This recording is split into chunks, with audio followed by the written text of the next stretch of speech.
It's another episode of This Week in Google Glass. We're going to talk about what Comedy Central talked about with Google Glass. We're going to talk about the updates that have happened since our last episode of Google Glass.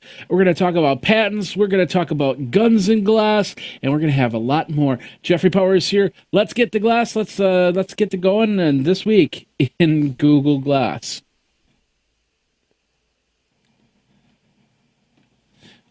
I almost did my geek smack. Now let's get the smack out and go from there. So my name is Jeffrey Powers. You can find me over at Geekazine. Think Magazine, put in a geek. You've got Bang Geekazine. And as always, my cohort in crime, Mr. Luke Wallace. How you doing? Doing good tonight, Jeff. Yeah, if you're looking for me, it's Luke Luca on Twitter. That's LukeLuca, all one word.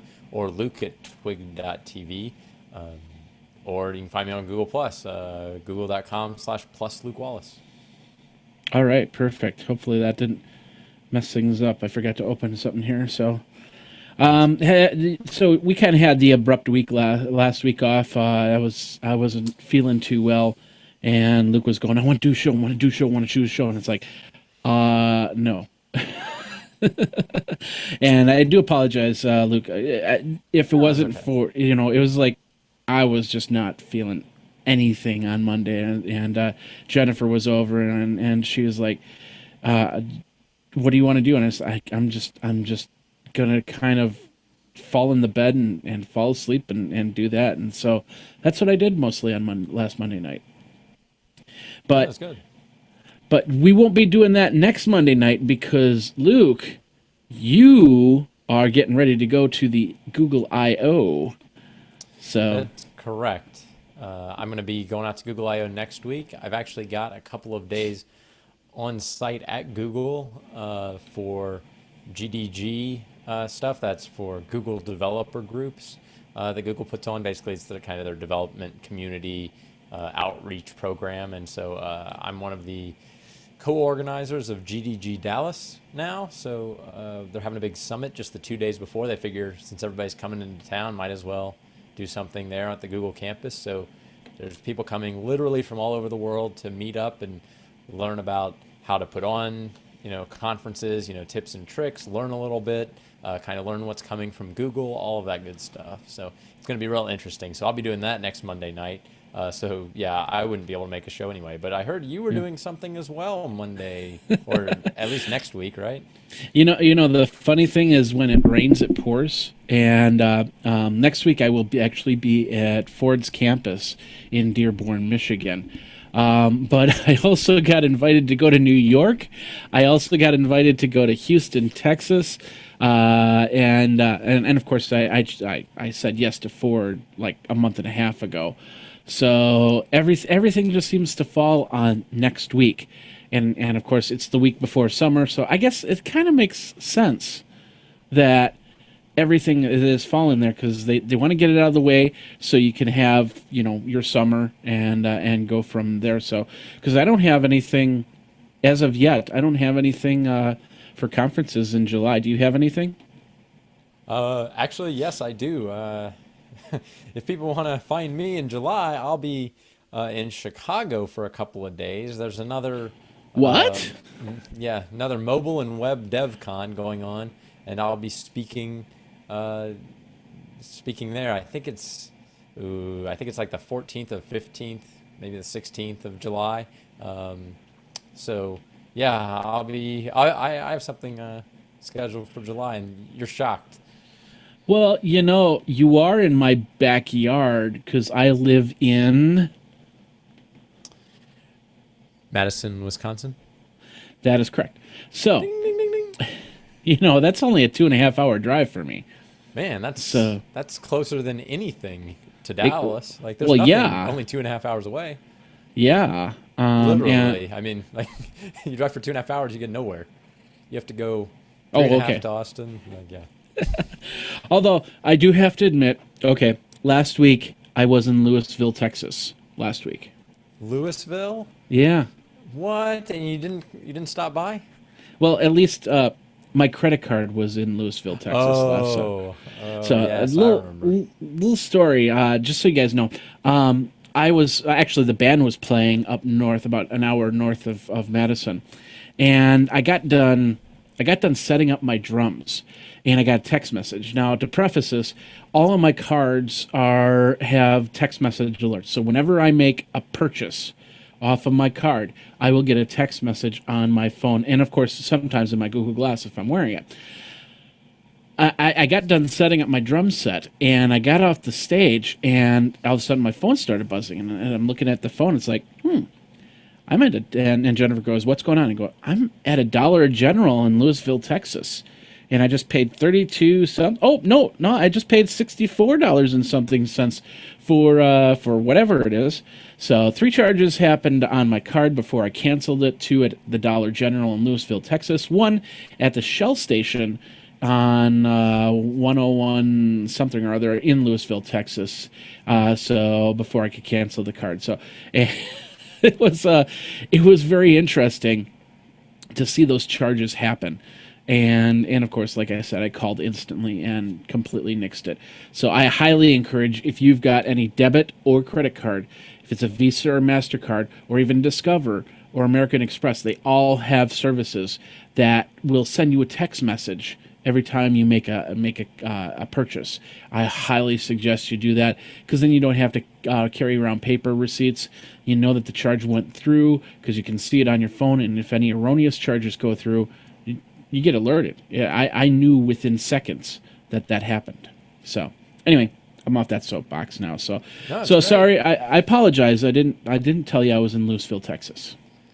That's true, because you weren't, although someone claiming to be you was, apparently. Yeah.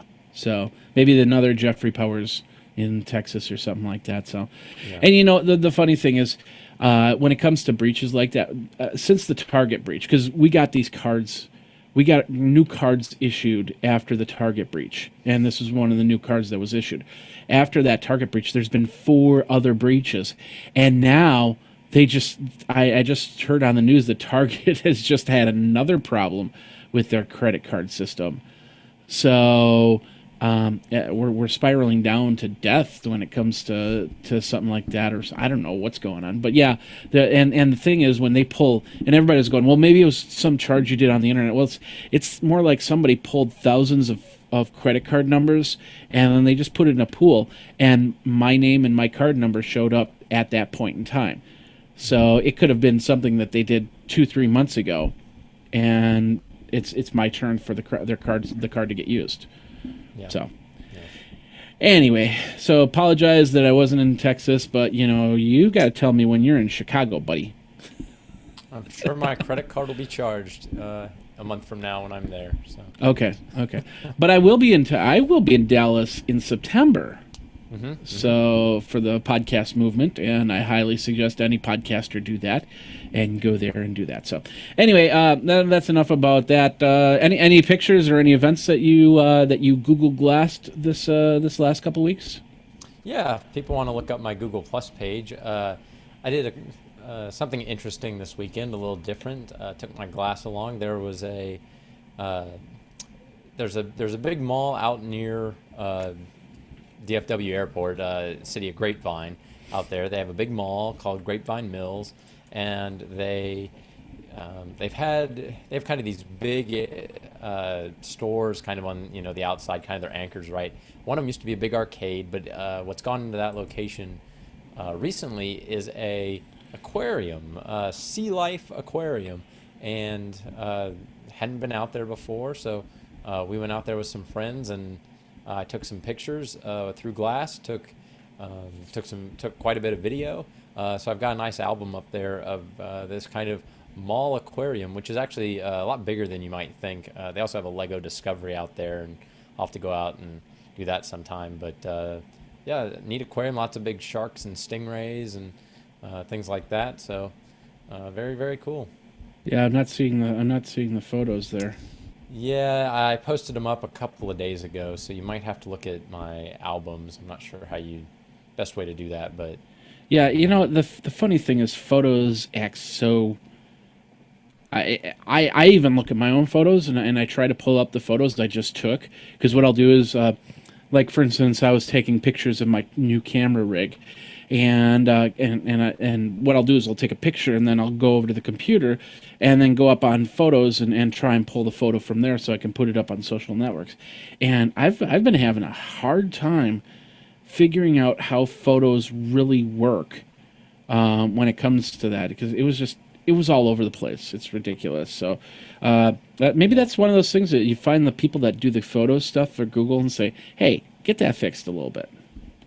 Yeah, I know one issue is that I keep adding stuff to my Through Glass album, and so that album keeps popping to the top because it's like, oh, the latest pictures are all in there, so you should really, that should be the most, Yeah. that should be the top album that I list. So you have to scroll past that one to get to some of the other ones, and there's not really an easy way to just see albums by just all of them. I've seen a couple of views like that, but not usually on the viewing someone else's page. So look for Sea Life and Grapevine Hills, and it'll come up there. So there we go. Okay, so now I got this. We'll show a couple pictures really quick.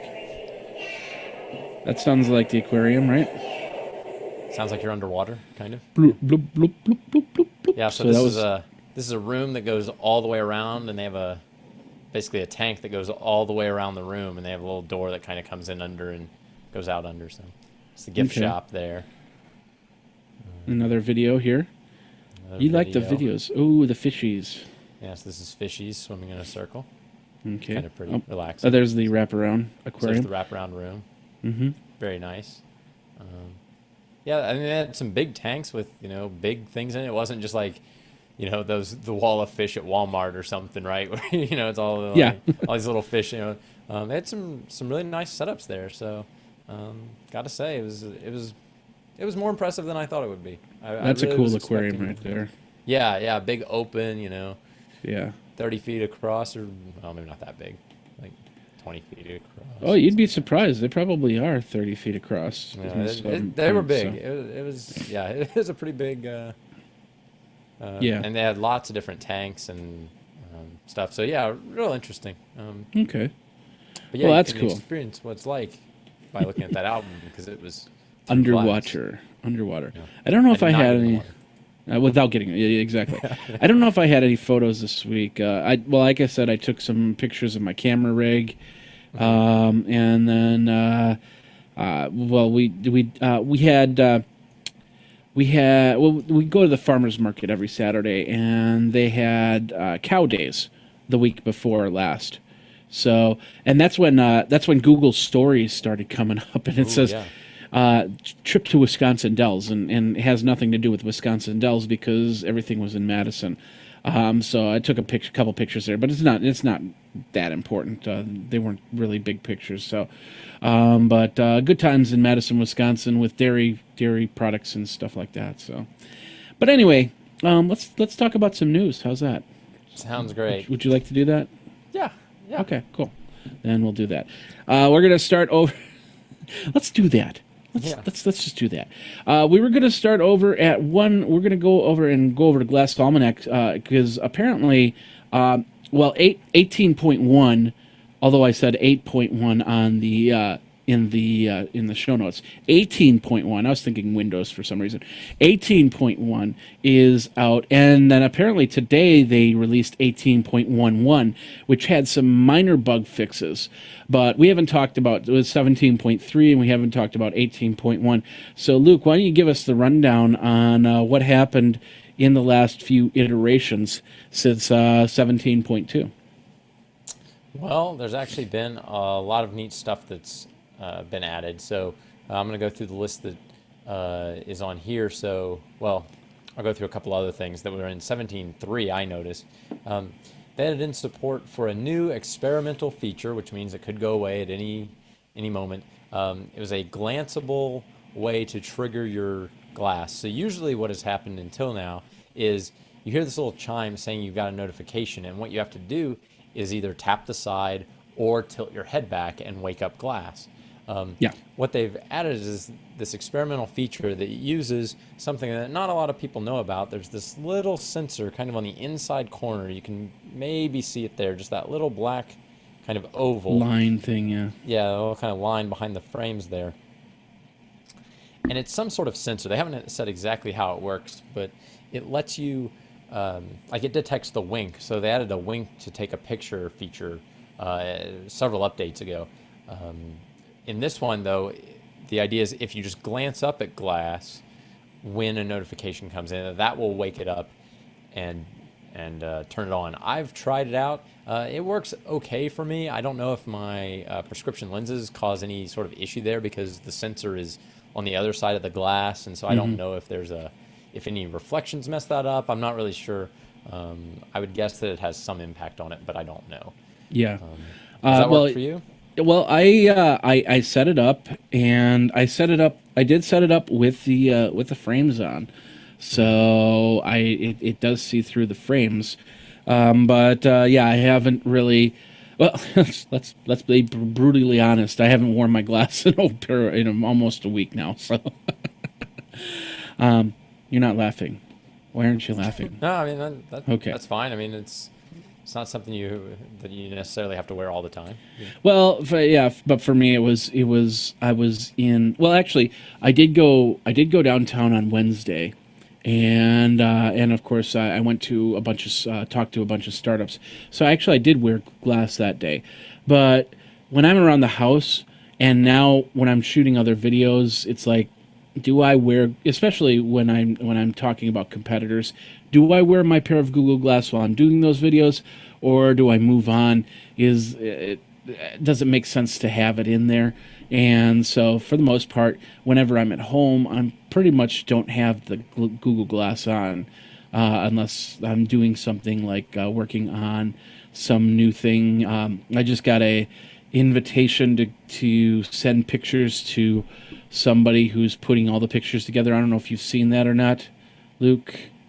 Uh, Not I think familiar with what you're talking about. I think I got a tweet on it. So basically, they got some app that instead of sending the pictures to Twitter or Facebook, it sends pictures to their site, and then they've got like a big montage of pictures. So I guess I was playing with that. So yeah, I guess I did wear Google Glass this week. I just couldn't remember. So anyway, what other features do we have in 17.3.18.1? So a lot of it was adding in stuff from Google Now. So Google Now, tells you a lot about, kind of does pre-searches and does things. And they've been adding cards to that. A lot of those cards weren't available on Glass, though. You'd see them on your phone, but not your Glass. So they said they added some package tracking, which is some card, which was a card that was added. Also parking location. So now Google actually keeps track of kind of where you left your car through some magic algorithms they have to detect whether you're driving or walking or biking. Basically through speed, they can tell you're likely driving if you're going more than 30 miles an hour. Very few people run that fast. I do. Yeah. Oh, I'm sure you do. Yeah, I run that fast when there's cake. When I hear there's cake somewhere. Cake. Where's it? You got Exactly. cake there? I'll be there in like five minutes. Yeah, I'll run there. They also added in some more scores for different sports, like World Cup stuff is now being tracked through the Google Now app on Glass. So just more useful stuff. And then one of the big updates that I like is they updated the My Glass app with a brand new feature that I find really useful, and that is it syncs your pictures to the My Glass app so that you can share them from your phone, which means now that the picture is automatically transferred to your phone, that means you can share it with any app that your phone supports sharing with. Before it was kind of, well, you could share it with Twitter, Facebook, Path, things like that. There were a couple apps, but you couldn't share it with just anything. Now that picture goes to your phone, and from your phone you can share it to Instagram or wherever you want to. You can also add in captions because now it's just a standard picture on your phone. You could do that before with Glass, and sometimes there's this multi-step process and things like that. So I really like that feature because it lets me, one, see the pictures on my device really shortly after if you wanted to show somebody the picture that you took with Glass, or if you want to share it through some other app that Glass doesn't have. It just makes it really useful.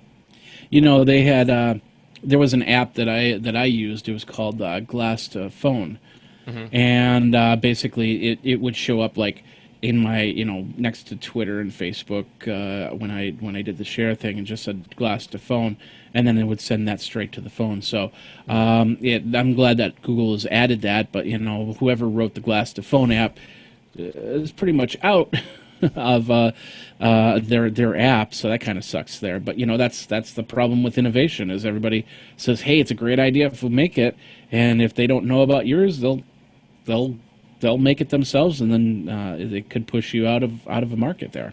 So, but well, cool. Lots of great fixes, lots of great updates.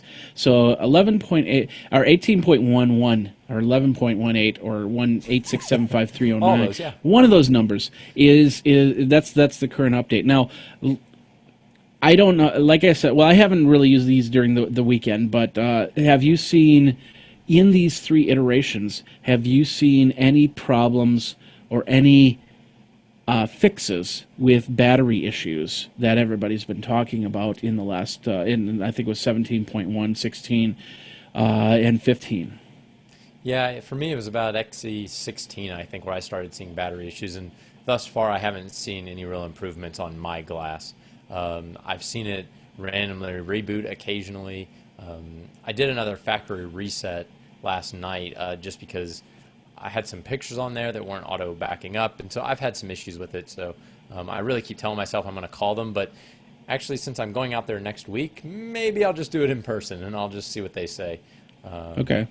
Well, that makes source. But honestly, yeah, I haven't seen the improvements to battery life. Maybe a little, like very little, but I'm not getting the same kind of battery life I was even just a couple months ago. Okay. Yeah, and well, in all reality, like I said, I didn't have these on over the weekend, and I didn't have it plugged in. So when I put them on before to see where I was at with my battery power, they still turned on. So the standby life was not too bad for the fact that I haven't had them plugged in almost all weekend. And then I plugged it in. Now I'm at something like 35% or something. Yeah, 41% battery, and that was for a half hour's worth of charge. So maybe there is a little bit more to it. We'll see. We'll see. I'll run some tests this week and get back on my game. And I do and find that they charge very quickly. I've always well, they've always charged quickly. Yeah, I mean they've charged quickly, probably because the battery is so small, right? So it doesn't take long to charge a small battery. So it's like it's kind of good, kind of bad, but if you have half an hour to charge them in the middle of the day, that's usually all it takes for me to keep them alive. But oftentimes just running around between meetings and doing things, I just don't have time to plug them in, and so it's kind of annoying when they're dead. Okay. Well, yeah, and of course you also have frame. I mean, I could take these off and I still can see. Yeah. And then I put them back on. Well, you also have your other pair of glasses too. Yeah. But yeah, that doesn't help if you don't have that other pair of glasses nearby to wear those. So, all right, well, interesting stuff. We'll see what happens in the next week, and I'll run some. We should definitely run some power tests, so we can see what between 12 and 18 what all that works and if that has improved on the power. And go from there. So we're going to move on here. We're going to talk about a little article. On Friday, I started seeing my friends in San Francisco start talking about this. The Daily Show did an episode or a segment on Google Glass. You might have seen it on the interwebs.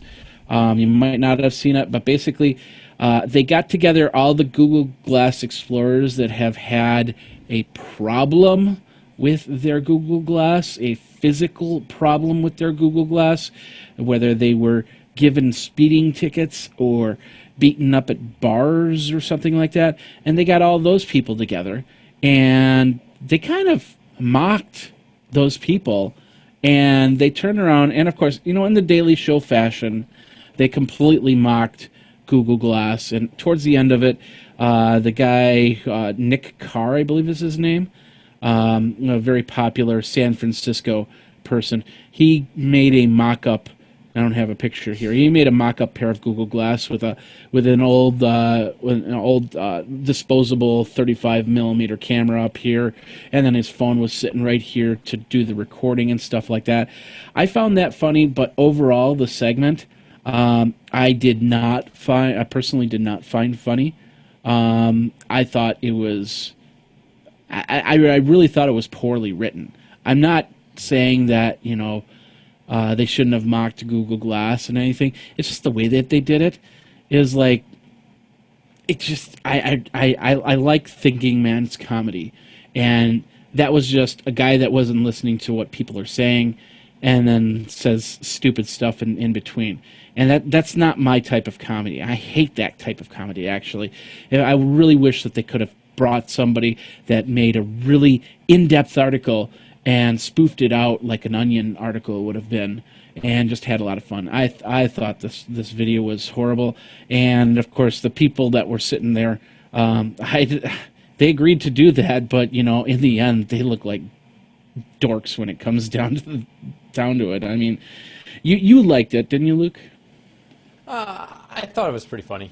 I mean, obviously they're making fun of the whole situation. They're taking advantage, or they're taking advantage of the media around glass to try to say what everyone's thinking, and let's point out how dumb these guys look and all that stuff. I do find that the writing was a little weak, a little easy. They weren't really doing anything too clever with it, but I thought it was well executed. I thought, yeah, it was a little ridiculous with his with his mock-up that he had walking around and stuff. I love the mock-up. The mock-up was awesome. I mean, I left, last year when I was at South by Southwest, somebody did a mock-up. They called it Not Google Glass, and they get some attention on it. I love it when people do something like that. But yeah, everything else, I just thought it was just, if it was about a year and a half ago, that would have made more sense. Mm-hmm. But now it just... Fred Armisen did a lot better job on Saturday Night Live with Google Glass, and that was over a year ago. So yeah, it doesn't feel like it's really progressed any. Like, they didn't really get any deeper than they had before. I don't know exactly why that is. I do know I saw some posts from Cecilia, who like we've talked about before, and I've met and talked to her a little bit. Very nice, but she said that it was actually a 4-hour interview with the 6 of them. And so in that 4 hours, they could get the clips they needed of them being, of saying something that makes it sound ridiculous, or, whatever. They can take things out of context a lot easier. So it wasn't like this was a 5-minute conversation and they got all of these, great sound bites of what they were saying. So, people have to understand, like, a lot of this is in the editing. The guy's kind of playing a character when he's doing the interview. He's not really doing a real interview. He's doing this kind of mock interview where he's trying to, say things that are funny. And who knows, I mean, the way they edit it, who knows if the things that they show in the segment are at all, wherever said in the in-person interview. They can... Yeah, I totally agree. I mean, I've done a few shoots like that, and literally there could have been the funniest thing in the world could have been said, and it just lies on the cutting room floor. Mm-hmm. And there was a point where he asked Celia a question, and she just sat there without an answer. And I don't know, I think she was getting ready to start with an answer, but they didn't really give her a chance to do that. And I understand the whole editing, because you have writers, and then you have the interview itself, which you said 4 hours of their time, and then the post editing, knocking it down to a 3.5 to 5 minute segment, and it's ridiculous. But the reality is, I just thought it was just performed wrong, and I just didn't like it. So yeah. But Anywho, let us know what you think. Did you like it? Did you not like it? Do you think I'm totally way off base, man? He doesn't know what he's doing. Doesn't know what he's talking about. Let me know. Jeff at twig.tv, Luke at twig.tv, Geekazine or Luke Luca on Twitter, and go from there. All right, let's move on from here. We all know that Google Glass will eventually come into a regular pair of glasses. It's just, and of course, contacts. We've already talked about that. But now there's some patents coming out. And this is over on Fandroid. Luke, you posted this, so why don't you tell us a little bit about what this is about? So, yeah, this is something that we've talked about before, right? It's getting smaller, like glass will be lighter, faster, better, more features. We can rebuild it. We have the technology. Exactly, right? Like this is not the final version, just like the cell phone you're holding is not the end-all, be-all of cell phones. Yeah. Next year there'll be something faster. It's amazing. I'll make a prediction now. The next iPhone will be even faster than the current one. Oh, crazy. No one. Well, they're already saying. If you watch the WWDC, they're already saying, "Wait a minute, was that picture that they were showing iOS 8 on? Was that the new iPhone? What they're calling the iPhone 6? It's an 8th generation iPhone. Why are you calling it iPhone 6? I don't get it." So. Anyway. Yeah, but I mean, like everyone knows that it's going to get better over time. So this patent is something that that we predicted, as far as it will get smaller, faster, it'll look different. So this patent shows more of a regular set of glasses with a little kind of cube mounted on top of it, and that little cube actually it shows it on both eyes. It looks like it's sending bad rays to your eyeballs. My eyeballs are burning. Yeah. So I'm not really sure how it would work being above the frames like that, because I can't. It's really hard to look above the frames of the glasses I'm wearing. Yeah. But those, they show this patent for. Kind of some sort of Google Glass device. Are you sure that those little boxes are not the camera? Because as you can see, there's lines pointing to stick figure people, because regular people just doesn't make sense. Yeah. So would that be like the 3D or the stereoscopic camera as opposed to the screen itself? It's very, very well possible that that's what it is. So let's see if we pull up this patent. Yeah, it's got. Yeah, I mean, we don't need to. The whole point is that because it's got like a ton of numbers, and if you really want to find out what those do and that does, it's a patent. It's not a working model yet. It's just somebody needs to patent it, so when it does go to market, they can say, "We've got a patent on that. You better pay us money." Maybe we should do, Luke. Maybe we should sit down sometime this week and make our own patent stuff and patent it, so when it does come to fruition, we can get some money off of it. If I had a bunch of money sitting around that I could just use for things like that, I would probably be okay with it. With the current patent system, it's actually pretty expensive to get a patent.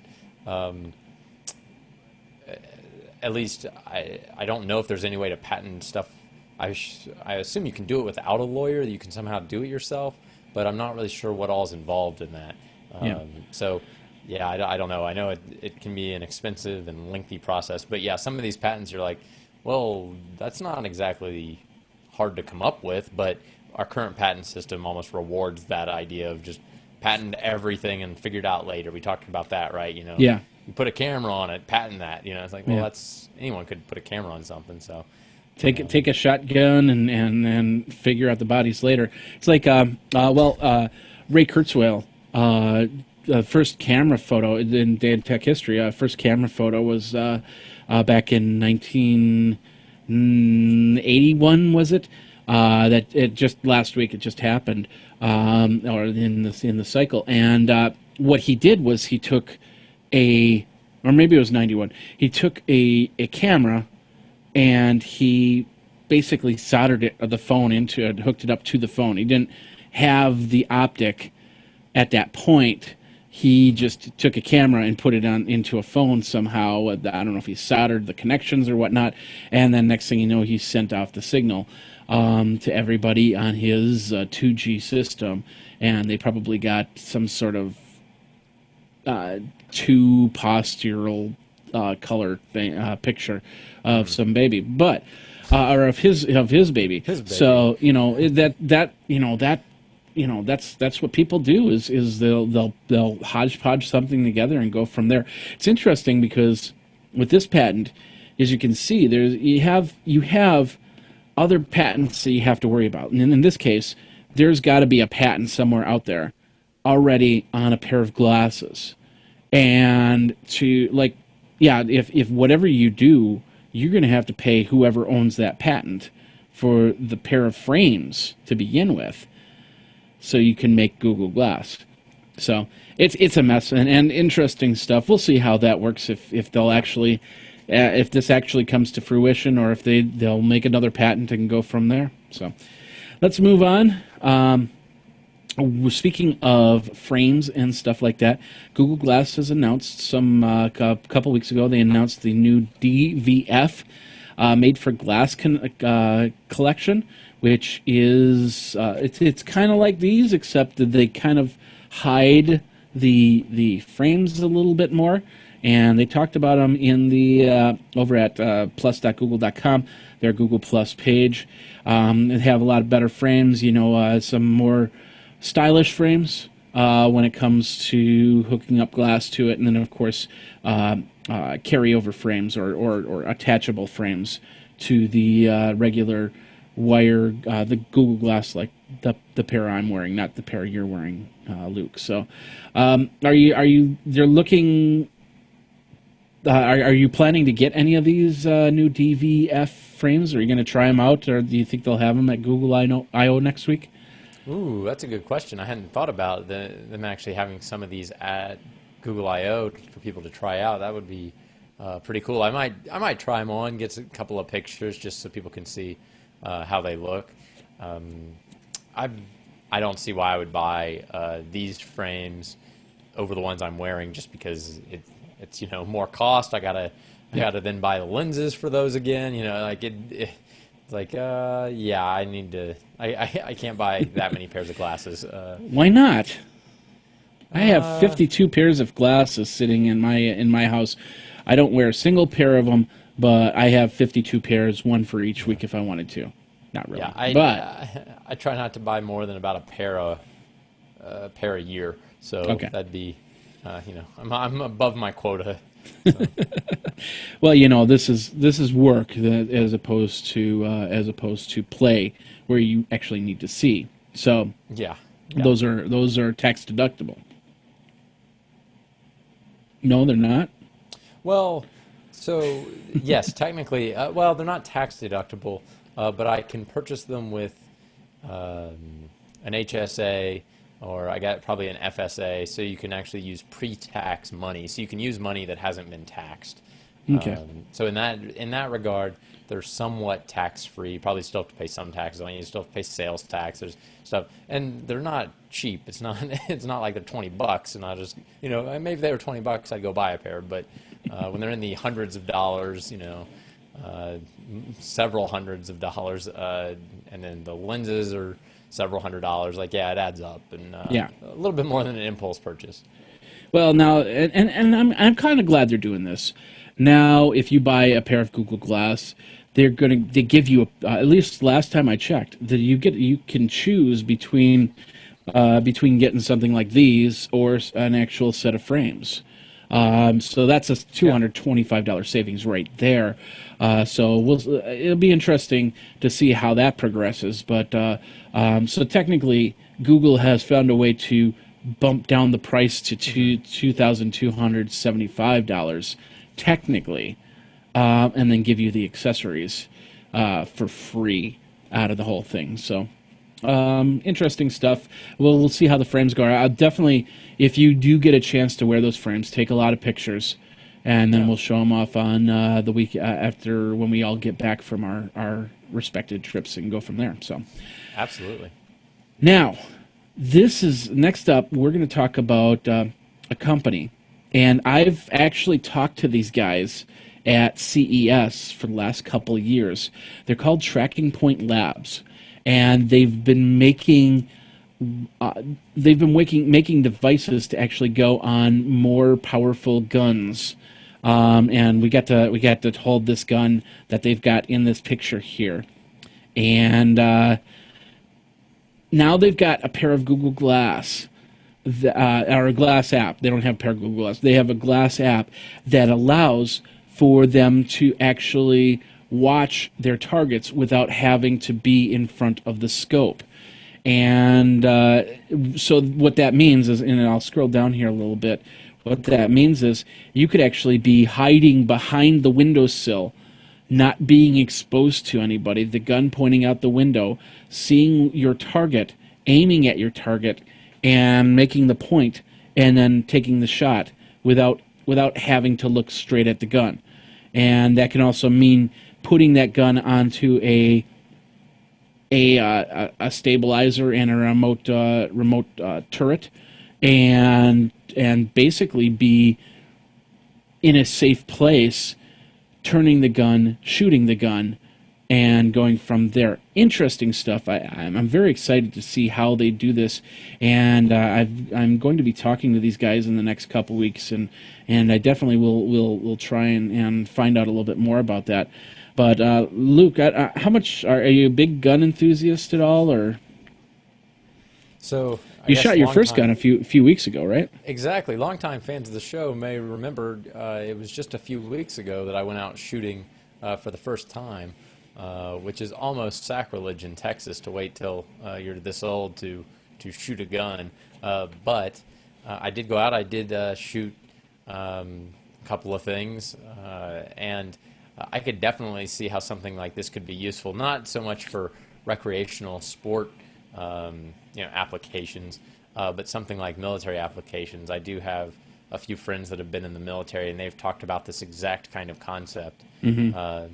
You can imagine that a wireless video system is probably not, that's not really amazing technology in and of itself, but having something like glass where you're not having to kind of choose to wear a headset or not, you can kind of have this headset on and then switch on an app when you need to and kind of focus on it when you need to, and then it kind of disappears when you don't, so you're not really missing anything. And if you got some sort of directive or order, you would see that coming in on the same display, so you wouldn't really miss out on anything.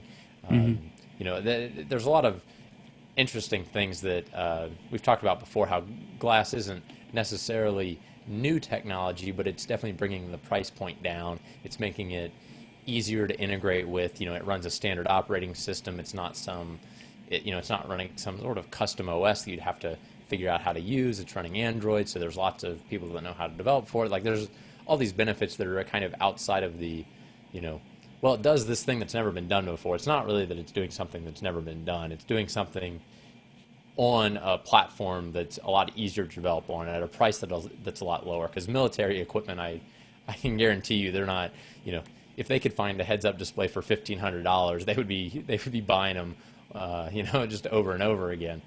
They probably cost a lot more when they buy them. So yeah, they're also more ruggedized and all those things that we've talked about. So well, there's more than just there's more than just military that would have something like that. And I'll give you a perfect example. If you ever watch, I'm a fan of the show Sons of Guns.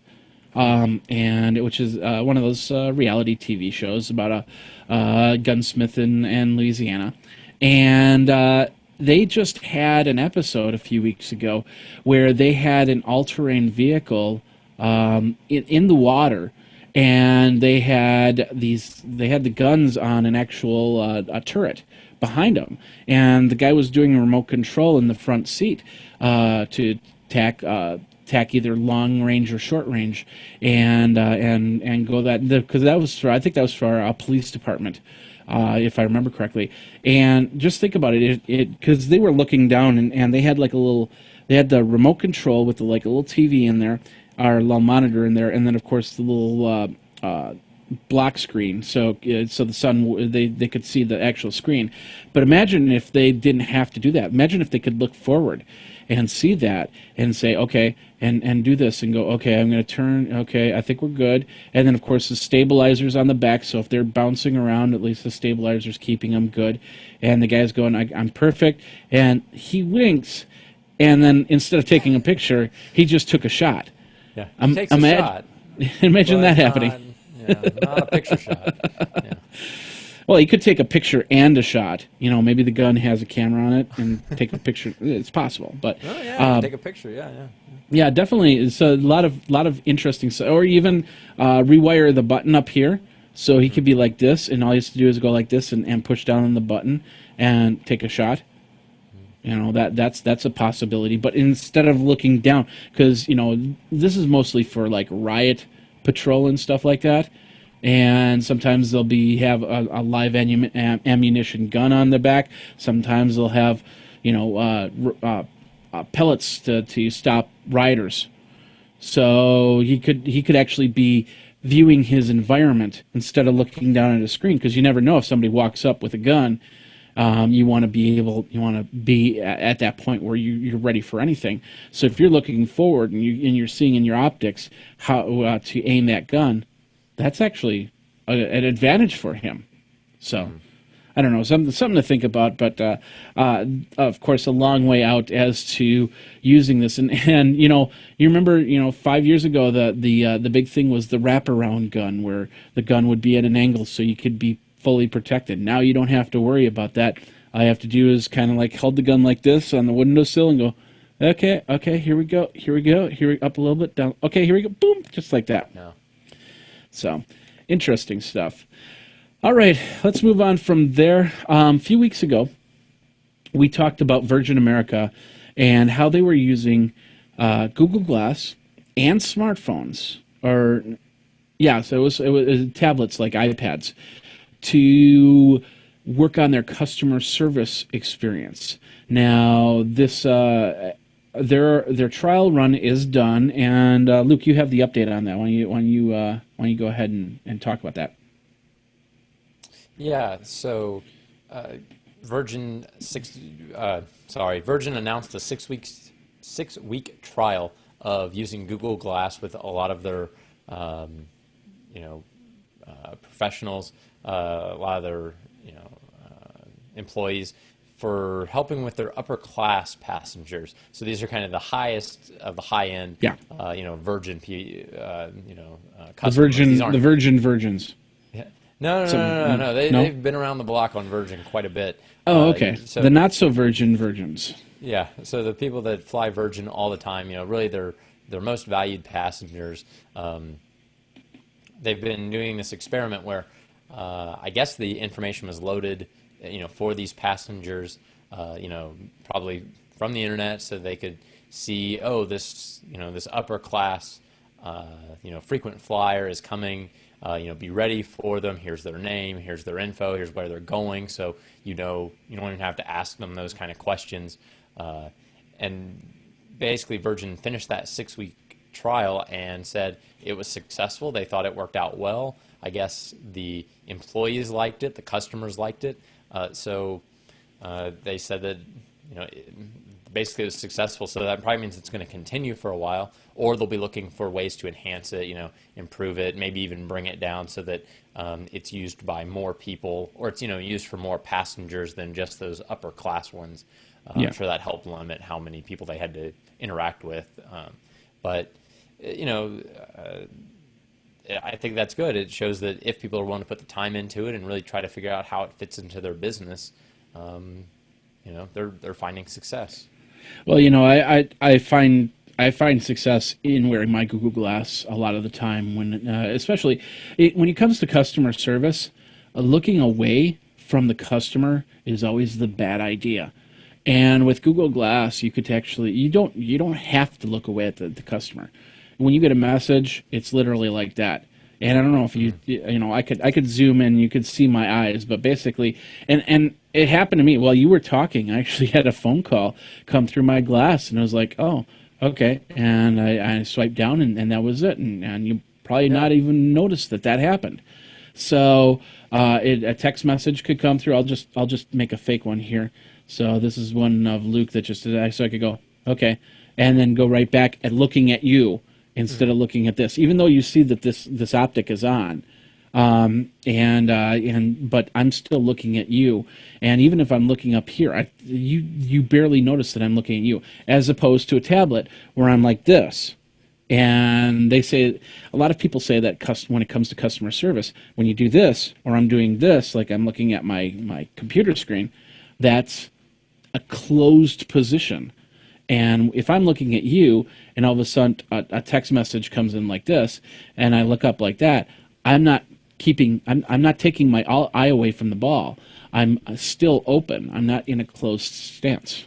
So I'm glad that they're going to go forward with this. I think this is a great idea, and we'll see how that works. We'll see how other businesses will start to adopt it. And yeah, you'll definitely start seeing the front of house of any company with the administrative, or whoever you want to call, whatever you want to call the front desk person. They'll probably be wearing a pair of Google Glass or something similar to that within the next 5 years, simply because of the fact they want to keep that eye-to-eye contact going at all times, because that's how you do business, is eye-to-eye. So.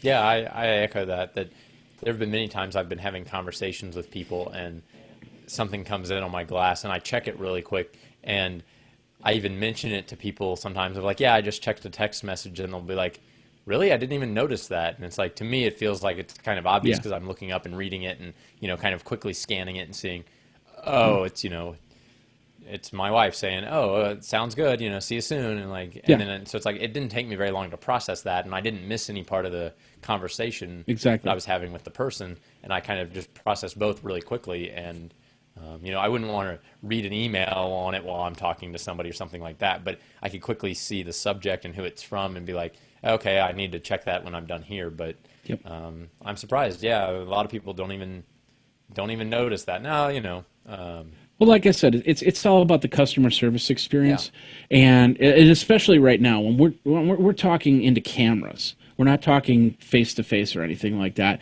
And in order for me to see you, I have to look down. I have to look right there to see you. And if you're watching me watching you, that's not very cool. That's like I said, that's a closed position. So I have to train myself to say, this is where the camera is. That's what I have to look at. You could be taking off all your clothes and running around the room. I don't care. I need to look here because that's where I get that one-on-one situation. And especially when it comes to glass, it's just that one-on-one situation makes it a lot easier. Well, in this case, because I have my head tilted down just a little bit, so the optic is more into my eye. But if I'm sitting up in a regular position, then it's up a little bit more. So basically, I could be like this. I'm still looking at you, and the optic is right there.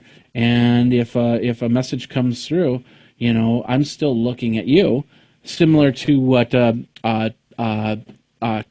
news person would do with a teleprompter. So. Yeah. I don't know. It's interesting stuff, and I'm glad that Virgin is really looking into other ways, and we'll see what maybe I'm a big proponent of pilots actually wearing Google Glass. I don't think that they'll have the same problems as drivers wearing Google Glass. I'm hoping that there's not going to be the same issues, but I can't wait to see some of these people that don't need to be. That need that information come to them without having to look down at a tablet, because I think it's 100 times easier when it comes to Google Glass. So, any other thoughts on that? No, I think it's great. I'll actually be flying Virgin next week to go out to Google I/O, but I'm not an upper class traveler with them. I only travel like once or twice a year on Virgin, unfortunately. You're sitting next to the bathroom, right? No, okay. And that's not even that bad of a seat. I try and get anything in front of the wing. I prefer anything after the wing. There's this horrible vibration that I can tell, and I just don't like it. And now I might be a little bit snobbish on that, but when you carry around as much equipment as I do, going from place to place to get video, so you can survive, you'd probably get a little bit snobbish on that too, and get a little concerned when the guy next to you decides to stuff his humongous duffel bag underneath the underneath the foot seat because it's easy access for him to get out off of the plane, whereas he's completely encroaching on your extra space, foot room space, and go from there. So it's just those little things. But if you fly a lot, those little things, it gets annoying after a while. Totally understand. But anyway, so next week you're going to be at Google I/O. So do you want anybody to contact you while you're in San Francisco? How would they do that? I'm going to have a pretty busy week, but I will be around. If you want to catch me on Twitter, Luke Luca is a great way, or Google Plus. I have both of those very well connected to my phone, so I'll see that and on my Glass. Yeah, Twitter replies actually come in on Glass, so that's pretty neat. Yeah, let me know if you're going to be in the area. We can meet up at I/O if you're going to be in town for that. I'll probably be, well, you'd think I'd be easy to spot, right? Most people wearing Glass are easy, but at Google I/O, there's actually a lot of those people. So, well, San Francisco, there's a lot of those people. A lot of Glass. Yeah, but especially at the Google conference, that it's usually, you get 20 or 30 in every room. For any sort of event, and then the Glass sessions. Last year, it was like there were like 60 or 70 people wearing Glass in that one room, out of the few hundred that were in there. So, it's a little harder to spot, but I'll be there. I'll be around. So if you see me, stop by, say hi. I think what you should do is you should put a big flag on your back or something where they can see it. Maybe a nice foamy cowboy hat or something like that. Like the big 50-gallon foam cowboy hats to really show you're from Texas. And make sure you say yeehaw a lot. Like yeehaw! So they can really know where you are and stuff like that. And I think that'll help stand you out from the crowd there. That's definitely an idea. Not an idea you're going to implement, is it? Probably not. Those hats are pretty large, and I gotta watch how much space I take up in my bags. So. Are you kidding? Those things, they can. I used to be a DJ. I had one of those hats. You could actually put this into a little ball and put it into a plastic bag. It's nothing. You put in one of those Space Saver vacuum bag things, and it'll be like a flat layer of nothing. Bottom line is, it's nothing. Okay. Nothing. Okay. Well, did I say nothing? I meant nothing. I guess I don't have that excuse for not doing it. So. Exactly. So, anyway, Jeffrey Powers here. You can find me over at Geekazine, Think Magazine, Put in a Geek. Once again, we are going to be off unless something major happens, and there's some major events coming out of Google I/O, and maybe we'll figure out a time. But right now, no plans for show next week. But we will be back in 2 weeks. Actually. When's the 4th of July? 4th of July is towards the end of the week, so yeah, we should be good to go for I think July 1st. Let me just check really quick. It'd be June 30th is our next episode. So come on back for June 30th, and we'll go from there. So thanks a lot, Luke, for coming on the show once again, and we'll see you in a couple weeks. Sounds good, Jeff. All right, well, thanks a lot for watching. You guys geek out, and we'll see you next time on This Week in Google Glass. And if you got any questions, if you want to be on the show, let us know. Jeff at twig.tv with 2 G's, or Luke at twig, and now in English, Luke at twig.tv with 2 G's, or Geekazine or Luke Luca on Twitter, and go from there. Thanks a lot for watching. You guys take care, and we'll see you next week on This Week in Google Glass.